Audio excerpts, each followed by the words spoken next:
Konstitusi (MK) menjatuhkan sanksi pemberhentian terhadap Anwar Usman sebagai Ketua Mahkamah Konstitusi.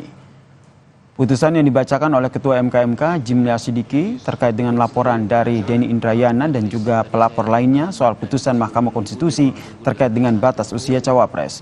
Anwar Usman terbukti melakukan pelanggaran berat etik dan melanggar Sabta Karsa Kehakiman.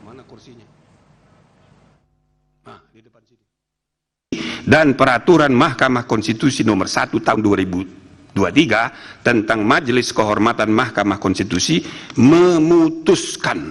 menyatakan hakim terlapor terbukti melakukan pelanggaran berat terhadap kode etik dan perilaku hakim konstitusi sebagaimana tertuang dalam Sabta Karsa Utama, prinsip ketidakberpihakan, prinsip integritas, prinsip kecakapan dan kesetaraan, prinsip independensi, dan prinsip kepantasan dan kesopanan.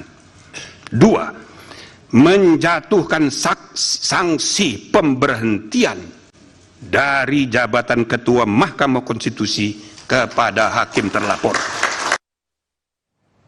Sementara itu, saudara, anggota Majelis Kehormatan Mahkamah Konstitusi Bintan R. Saragi menyampaikan pendapat berbeda atau dissenting opinion, saudara, terhadap sanksi yang diberikan kepada Ketua MK Anwar Usman. Ia menganggap Anwar Usman sudah seharusnya mendapatkan sanksi berupa pemberhentian tidak dengan hormat karena telah dinyatakan melakukan pelanggaran berat.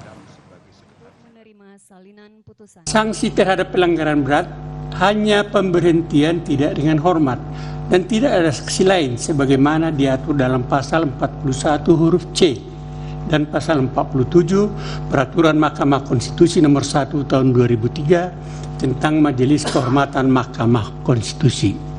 Dan perilaku hakim konstitusi aku, saya memberikan putusan sesuai aturan yang berlaku dan tingkat pelanggaran kode etik yang terjadi dan terbukti, yaitu sanksi bagi hakim terlapor berupa pemberhentian tidak dengan hormat sebagai hakim konstitusi, sebagai hakim.